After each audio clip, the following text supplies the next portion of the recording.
साहब, लोकसभा इलेक्शन हो गए, विधानसभा इलेक्शन हो गए, सब लोग इंतज़ार कर रहे हैं कि क्या चल रहा है, इम्तियाज़ जलील साहब क्या कर रहे हैं। आराम कर रहे हैं। 10 साल आराम करने का मौका ही नहीं मिला। 10 साल भागते रहे, बहुत भागे, बहुत काम किए। ऐसा नहीं है कि अभी पूरी तरीके से रुक गए हैं करके उसमें, लेकिन इन 10 सालों के अंदर एहसास ही नहीं हुआ है कि बहुत सारी बातें पीछे छूट गई थी, बहुत सारे काम अधूरे रह गए थे। अब वो अधूरे कामों को पूरा कर रहे हैं और यकीनन लोगों के बीच में भी है, लोगों के साथ भी है, सुख दुख के अंदर है। क्योंकि कितना भी कर ले, लोगों ने जो मोहब्बत मेरे ऊपर निछावर की, मजलिस के ऊपर निछावर की, वो इतनी आसानी से ख़त्म नहीं हो सकती है, इतनी आसानी से भुलाई नहीं जा सकती है। तो लगे है। लोकसभा इलेक्शन और विधानसभा इलेक्शन में आपका बहुत थोड़े वोटों से पराभव हुआ है।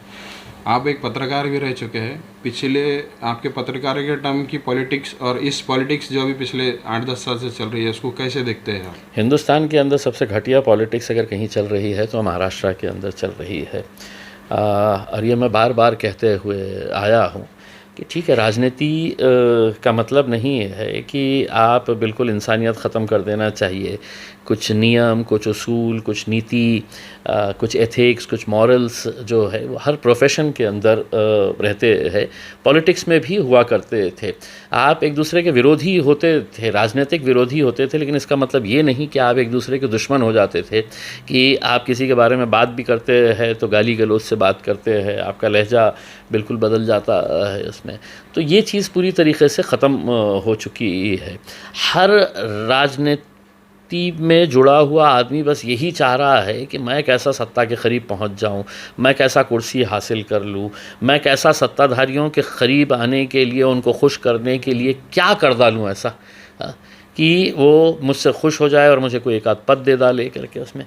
तो बहुत ही मतलब घटिया राजनीति हम देख रहे हैं। और मैं ही नहीं देख रहा हूँ, पूरा महाराष्ट्र देख रहा है, पूरा देश देख रहा है। और इसमें कोई दो राय नहीं है कि अब महाराष्ट्र का जो एक पहचान थी महाराष्ट्र की, वो पहचान ख़त्म हो चुकी है।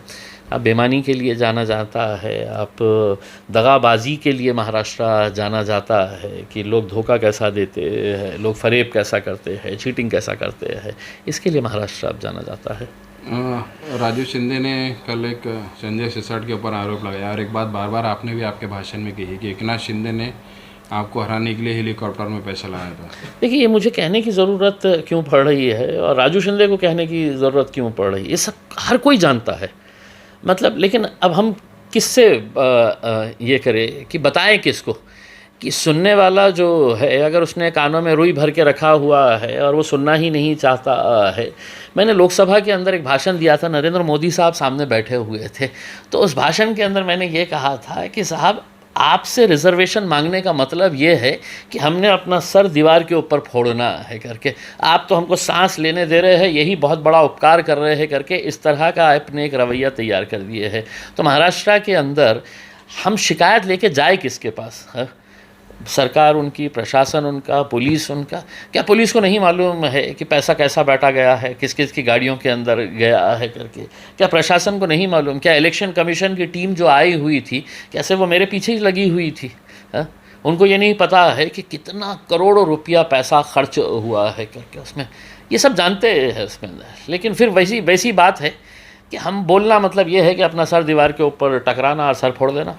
आमदार एक रात में ही अपनी पार्टियां बदल लेते हैं, लेकिन आपने कुछ दिन पहले जिक्र किया है चंद्रकांत खैर एक निष्ठावान शिव सैनिक बल की अपनी पार्टी में देखिए ठीक है, राजनीति के अंदर देखिए साहब, मतलब हर आदमी को इख्तियार है कि वो कोई भी पॉलिटिकल पार्टी में जा सकता है उसमें। लेकिन जब आपको जिसने बड़ा किया है, अगर आप बड़े होने के बाद उसे ही धक्का देकर गिराना चाह रहे हैं, तो आपकी मानसिकता क्या है, आपकी सोच क्या है, आपकी परवरिश क्या है, आपकी तरबियत क्या है, इस बात का अंदाज़ा लगता है। ऐसे हालात के अंदर जब जिस बाला साहब ठाकरे ने इतने सारे शिव सैनिकों को बड़ा किया, सड़क के ऊपर से, लिटरली सड़क के ऊपर से उठा के आज कितने शिव सैनिक पूरे महाराष्ट्र के अंदर दिखेंगे? जो कभी सब्ज़ी बेचने वाला था, कभी कोई पेंटिंग का काम करने वाला था, कोई रिक्शा चलाने वाला था, कोई टेम्पो चलाने वाला था, वो आज धन्ना सेठ हो गए हैं। किसकी वजह से हुए हैं? आज ठीक है, उनके उनके बच्चे के बुरे दिन चल रहे हैं उद्धव ठाकरे के, लेकिन ठीक है, आप पार्टी छोड़िए, लेकिन कम से कम उसके बारे में इस तरह का लहजा तो इस्तेमाल मत करिएगा उसमें। राजनीति के अंदर है तो हर कोई ऊपर रहता है, ऐसा नहीं है। न्यूटन की थ्योरी है, जो चीज़ ऊपर जाती है वो नीचे आती है। तो एक दिन नरेंद्र मोदी भी नीचे आएंगे, एक दिन देवेंद्र फडणवीस भी नीचे आएंगे, एकनाथ शिंदे भी नीचे आएंगे, नीचे वाले ऊपर जाएंगे। सोशल मीडिया पे एक पोस्ट वायरल हो रहा है जिसमें बताया जा रहा है कि आप राजनीति छोड़ने वाले हैं। देखिए, मैंने एक इंटरव्यू में ये बताया था कि मुझे राजनीति इतनी अब ऐसी हालात को देखते हुए अब एक उम्मीद से आदमी आता है कि यार चलो राजनीति के अंदर आएंगे, अपने पास ओहदा है तो कुछ अच्छे काम करेंगे। और यकीन मानिएगा कि मतलब 10 साल के अंदर हमने पूरी ईमानदारी के साथ कोशिश की। हम ये दावा नहीं कर रहा हूँ मैं कि मैंने सब कुछ बदल दिया हूँ करके उसमें, लेकिन कम से कम इस शहर का माहौल हमने अच्छा रखे। 10 साल के अंदर जो एक कम्युनल माहौल तैयार करके रखे थे, हर चीज़ के अंदर हिंदू मुस्लिम किया करते थे, उस माहौल को हमने बेहतर बनाए है। हमने लोकसभा के अंदर लोगों को जब भेजा जाता है अपने प्रतिनिधि के तौर के ऊपर, तो वहाँ पर आवाज़ पूरी ईमानदारी के साथ हमने उठाए। मुद्दे जो है वो आम लोगों की ज़िंदगी से जुड़े हुए मुद्दे उठाए हमने, चाहे वो पानी का मसला हो, रेल का मसला हो, प्लेन का मसला हो, किसानों का मसला हो, महिलाओं का हो, युवाओं का हो, खेलकूद का हो। तो ये सब चीज़ें जो है ये पार्लियामेंट के अंदर हमने उठाए हैं। लेकिन इतना सब करने के बाद जब आपको ये लगता है कि यार आदमी कितना भी काम कर लो, आखिर में मतदान जो है, आखिर में वोटिंग जो है वो लोग जात और धर्म के नाम के ऊपर करते हैं करके। तो फिर ये है कि आप अगर किसी अस्पताल के लिए लड़ रहे हैं, अब जैसा मैं आपको बताऊं हूँ कि जालना रोड के ऊपर जो 400 बेड का हॉस्पिटल आ रहा है, क्या वो एक जाति के धर्म के लोगों के लिए मैंने लड़ा था कि जिसकी वजह से मैंने हाई कोर्ट के अंदर PIL दाखिल करा, जनहित याचिका फाइल किया, लड़े हमने उसके लिए 400 बेड का हॉस्पिटल। लेकिन उस 400 बेड के हॉस्पिटल के अंदर वो शिव सैनिक भी जाने वाला है, वो भारतीय जनता पार्टी का चाहने वाला भी जाने वाला है, कांग्रेस का चाहने वाला भी जाने वाला है, हम भी जाने वाले हैं उसमें। तो जब आप एक अच्छा काम कर रहे हैं, उसके अंदर जाति धर्म नहीं देख रहे हैं, तो वोटिंग के दौरान ये लोग हैं तो सिर्फ जात और धर्म क्यों देख रहे हैं? तो एक ऐसा एक मायूसी सी छाती है जब इन दी एंड तुमको ये पता चलता है कि यार कुछ भी करो, लोग जो है वो आखिर में यही सोचते हैं कि माझी जातीचा कौन है, माझ्या धर्माचा कौन है, मेरे मज़हब का कौन है, यही देखकर वोट करते हैं। मुझे वोट नहीं करे, मुझे कोई एतराज़ नहीं, लेकिन कम से कम अपनी जाति के आदमी को अगर वोट कर रहे हैं तो उसके अंदर देखें कि उसके अंदर वो क्वालिफ़िकेशन है क्या, वो गुण है क्या, कि वो आपके मुद्दे उठा सकता है क्या, ले जा सकता है। वरना आपका एक वोट अपने आप को, आने वाली पीढ़ी को बहुत साल पीछे ढकेल देता है, अपने शहर को, अपने ज़िले को बहुत साल पीछे ढकेल देता है। लोकसभा, विधानसभा वो जगहें होती है जहाँ पर आपको लड़ना है, आपको खींच के लेके आने का है, क्योंकि आप तो विपक्ष में बैठे हुए हैं इसमें। तो ऐसी मायूसी है, लेकिन इसका मतलब ये नहीं है। मैंने ये कहा कि भाई मतलब एक मुझे अब दिल नहीं लगता है कि राजनीति के अंदर, कल किसी अखबार वाले ने छापा कि भाई 10 साल सत्ता में थे। हाँ, 10 साल सत्ता के अंदर थे हमने। मैं हारने की वजह से नहीं कह रहा हूँ, जीत हार ज़िंदगी का हिस्सा है उसमें। मैंने तो जिस दिन हारा था उसी दिन अल्हम्दुलिल्लाह मैंने यहाँ पर खड़े रहकर, जो लोग मेरे सामने हज़ारों की तादाद के अंदर टप टप आंसू बहा रहे थे, उस वक्त मैंने लोगों से ये कहा था कि नहीं, हमने मेहनत किए है, जीत और हार का जो भी फैसला है हम अपने रब पर छोड़ते हैं करके उसमें। तो जीत और हार की वजह से ये मायूसी नहीं है, मायूसी आज के माहौल को देखकर है उसमें। नहीं, आपको देख के बहुत सारे यंग बच्चे जो इंस्पायर हुए थे और पॉलिटिक्स में आने की वो कोशिश कर रहे थे, आना चाहिए। लेकिन आपकी इस नर्वसनेस को मेरे नर्वसनेस से नहीं है। मैंने अल्हम्दुलिल्लाह मैंने 10 साल किया है। मैं खुद चाहता हूँ कि एक नई टीम तैयार होना चाहिए करके, यंगस्टर्स ने आना चाहिए, उन्होंने अपने आप के अंदर एक बदलाव लेकर आना चाहिए। हर चीज़ मेरे ऊपर रिवॉल्व नहीं हो सकती, हर चीज़ है तो पूरा हिंदुस्तान जो है वो सिर्फ असदुद्दीन अवैसी साहब से उम्मीद नहीं लगा सकता, तुमको भी कुछ करना पड़ेगा। किसी न किसी को खड़े रहना पड़ेगा, ये बोलना पड़ेगा कि असद साहब 100% करते हैं तो मैं कम से कम है तो 20% करूँगा, मैं 40% करूँगा करके, लेकिन कुछ ना कुछ तो बोलना करना। लेकिन आप घर पे बैठे रहेंगे और बोलेंगे कि नहीं इम्तियाज़ जलील तुम ही लड़ो करके उसमें, अब तुम जा रहे ना घर को तो हम भी चले जा रहे घर को, उसमें ऐसा नहीं होना चाहिए। एक शुरुआत की थी आपने बदलाव की, विधानसभा में आपको तकरीबन मराठा या ऐसा कहिए कि नॉन मुस्लिम बहुत सारे यंगस्टर ने भी और सीनियर सिटीजन में आपके एक विश्वास उन्होंने दिखाया और आपको मतदान भी किया है उन्होंने।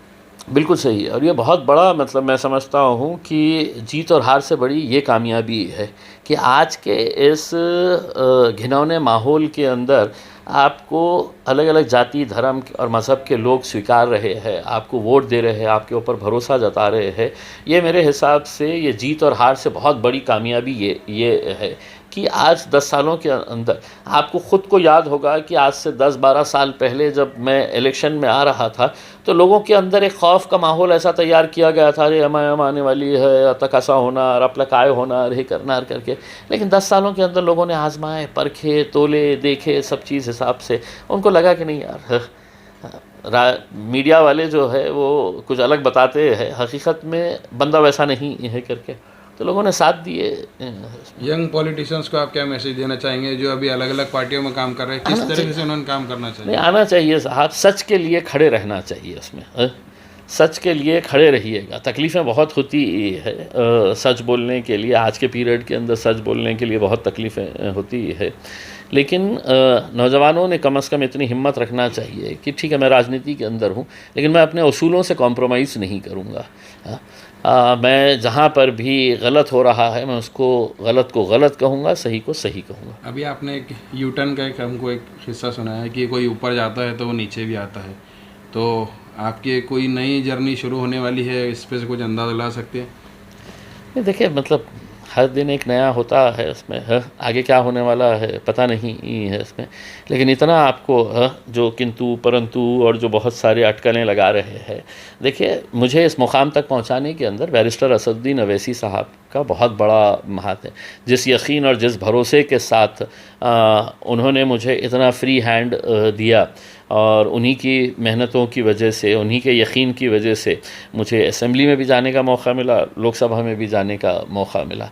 तो मैं असद साहब का तहे दिल से शुक्रिया अदा करता हूँ और असद साहब के आगे मैं कभी जा नहीं सकता हूँ, उनका जो हुक्म जो फरमान रहेगा मैं मानूंगा। मतलब थोड़े दिन में आपको मनाने के लिए आए थे छोड़ने के जो सोशल मीडिया पे नहीं, मैं देख रहा हूँ कुछ मीडिया वालों ने ये भी चलाए है करके उसमें आए थे, बैठे बात करे, खाना वाना खाए, आराम से हंसी मजाक करे। क्या इम्तियाज़ जलील साहब राज्यसभा में हमारे को देखने को मिलेंगे? देखिए मतलब इतना आसान नहीं होता है राज्यसभा के अंदर जाने के लिए, आपको बहुत सारे सपोर्ट की ज़रूरत होती है और मैं नहीं समझता हूँ कि इतना सपोर्ट अभी हमारे पास है करके। ठीक है राज्यसभा के अंदर जाने के लिए भी बहुत सारी चीज़ें भी लगती है कि आपको इनको लेना उनको लेना ही करना पड़ता है, तो वो सब चीज़ें तो है नहीं उसका, जहाँ पर है वहाँ पर है। और आप ये मत समझिएगा कि मैं एमएलए नहीं हूँ करके, उसमें जीतने वाले एमएलए और हारने वाले एमएलए के अंदर अगर 2000 वोटों का फ़र्क है तो समझ लीजिएगा कि मतलब वो बहुत बड़ा फ़र्क नहीं है इसमें।